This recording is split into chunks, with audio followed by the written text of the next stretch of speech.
Welcome to Dishing Up Nutrition's Ask a Nutritionist podcast, brought to you by Nutritional Weight and Wellness. We are thrilled to be celebrating 20 years on air, discussing the connection between what you eat and how you feel, while sharing practical, real life solutions for healthier living through balanced nutrition. Thank you for your support and listenership throughout the years. Now, let's get started on today's two questions. I have two questions from listeners, and both are related to eggs. So, the first one I'm going to talk about, the question is, what is the latest research on egg consumption and cardiovascular disease? I have been getting conflicting information from a pharmacologist and dietitian. This is a really common question that I get because it seems like one day eggs are good for you, the next day they're not good for you, and it can be really confusing. But I am here to tell you that eggs are great for you. I encourage my clients to incorporate them into their diet. I personally eat them most days, and my cholesterol is great. I've had clients actually consume more eggs and see that their cholesterol improves overall. So I want to break this down a little bit further. Back in 2015, the U.S. Dietary Guidelines, and they are more of a conservative group, they said that dietary cholesterol is not a nutrient of concern in our diet. One egg contains about 200 milligrams of cholesterol. And the reason why it's not an issue is that dietary cholesterol does not really have an effect on our blood cholesterol.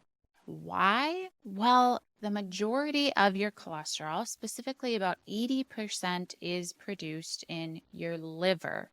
So that dietary cholesterol really has little to no effect on blood cholesterol.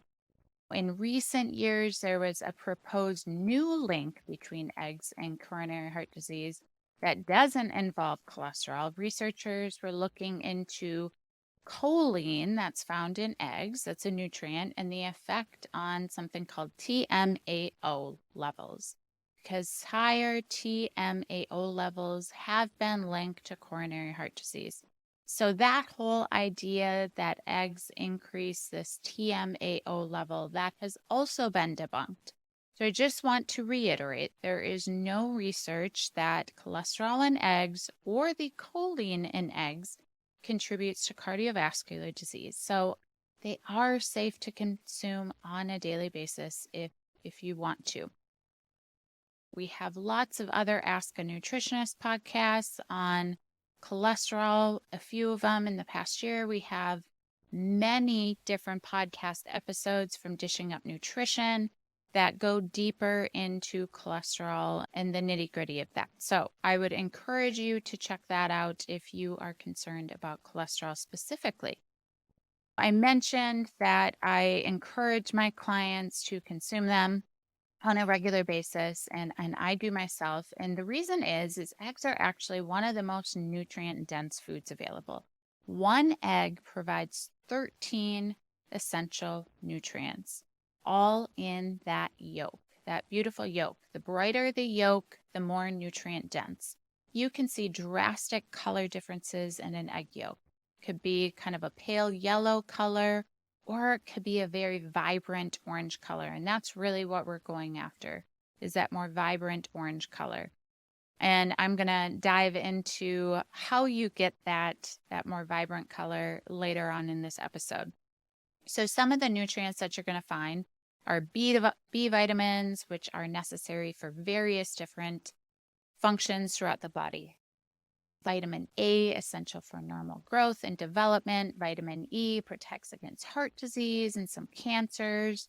You're going to find a little bit of vitamin D as well. Eggs are rich in iodine, which is necessary for thyroid health. Eggs are also a great source of antioxidants known to protect our eyes. They are specifically called lutein and zeaxanthin. Pasture-raised eggs specifically are also a good source of a essential fatty acid omega-3 called DHA. So one egg gives you about 100 milligrams of DHA. It's not enough for your daily needs, but it's definitely something. Also, you're going to get about 1 ounce of protein from one egg. Eggs are a wonderful source of protein as well.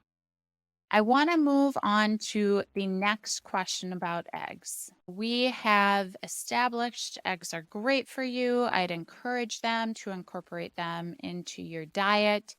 The question specifically is eggs. What does free range and pasture raised mean? And the confusing part is there are no solid definitions of what constitutes cage-free range or pasture-raised eggs. So there are third-party certification programs that these farmers can apply to, and that is really going to be the best indication of how farmers treat their hens and the quality of those eggs. The only USDA approved third party animal welfare group certification is Certified Animal Welfare approved by AGW. Unfortunately, most of the animal products in our country, they come from concentrated animal feeding operations or CAFO farms. And unless the eggs are labeled cage, free range, or pasture raised, you can assume that these eggs are coming from one of these factory farms. Not going to go into the details of these, but they are horrifying conditions for the animals and they lead to poor quality meat and egg products. So let's dive into what do each of these definitions possibly mean.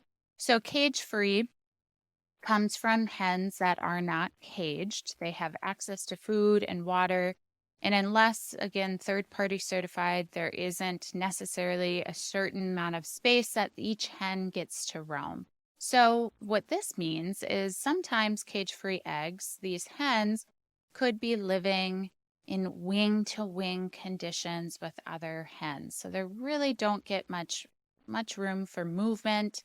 And often these hens do not have access to the outdoors.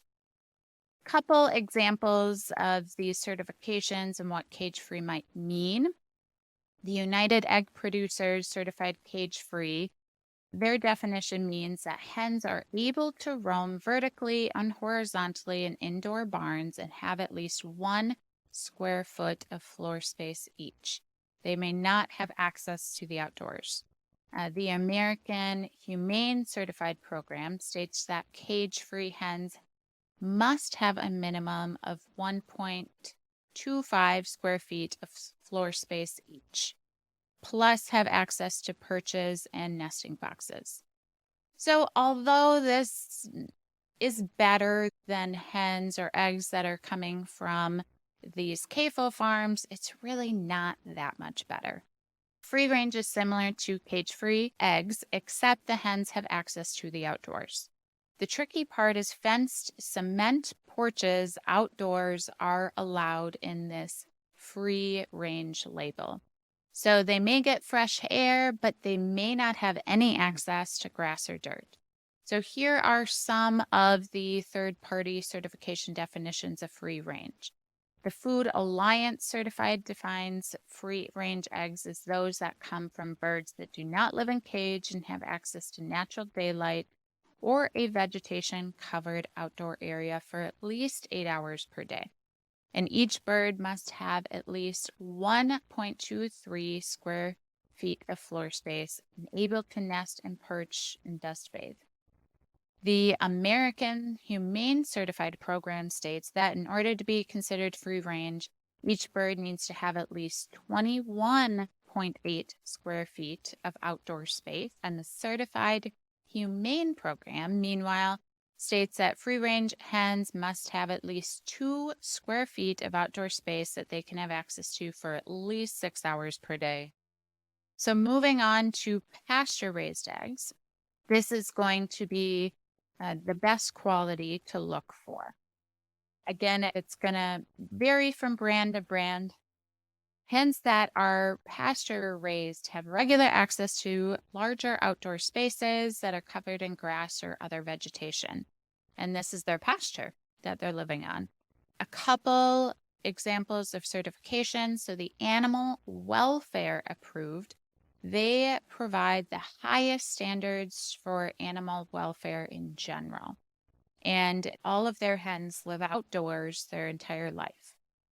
And the American Humane Certified Program states that each hen must have a minimum of 108 square feet of outdoor pasture that has substantial cover of living vegetation. And the Certified Humane also requires 108 square feet of outdoor pasture.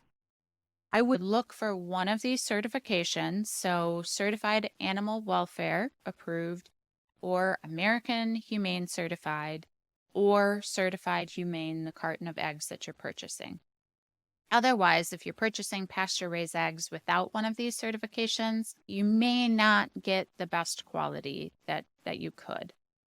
So in addition to looking for pasture-raised, I would also look for organic. So pasture-raised is not synonymous with organic, and vice versa.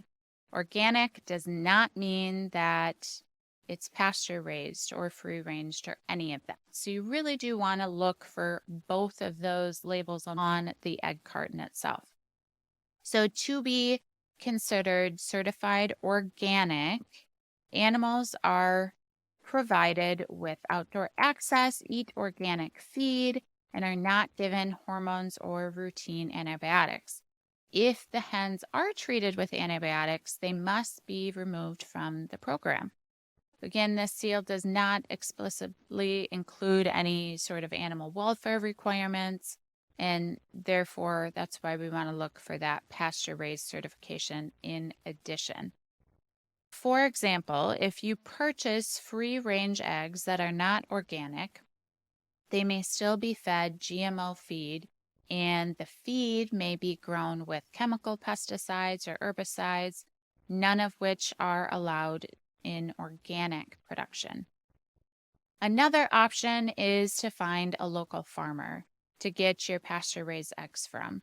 And you can go to eatwild.com and you click on your state, and then it pulls up a list of different farmers. So this would be great because you can talk to the farmer themselves and really ask the questions of how these hens live. Most likely, these small farms are not going to have any of these certifications because they can be expensive to get. But again, if you ask the right questions, you can identify the quality of these eggs that you're getting. In addition to just the more humane living of pasture-raised eggs, that research has also supported that they are more nutrient dense. And you're going to see that. Again, I mentioned that yolk earlier. A pasture-raised egg is going to have a more vibrant yolk. And I have even noticed differences between brands too. So again, that goes back to making sure you're looking for one of those certifications. Studies show that commercially raised eggs are up to 19 times higher in pro-inflammatory omega-6 fatty acids, whereas pasture-raised eggs increase the amount of omega-3 fatty acid up to 3 times the level of conventionally raised chickens. So that's why earlier I specifically called out the pasture-raised eggs as being a good source of DHA, because those commercially raised eggs are going to have very little DHA in them. Eggs that are coming from pastured chickens also have higher levels of that vitamin A, vitamin D, vitamin E, and those antioxidants, zeaxanthin and lutein that I also mentioned.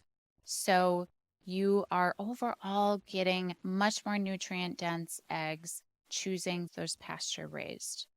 So I hope you learned a lot about eggs today and start to incorporate them into your diet if you haven't already. And now you know what to look for when you are bombarded with all of the different options at the grocery store. And I encourage you to join our Dishing Up Nutrition Facebook community by searching Dishing Up Nutrition on Facebook. This private group is moderated by nutrition, weight, and wellness nutritionists and nutrition educators and provides our Dishing Up Nutrition listeners with a safe, supportive community to ask your questions, share your ideas, and just get inspired. Once you're a member of our community, please don't hesitate to ask your questions, and we really look forward to hearing from you. Thanks for listening today.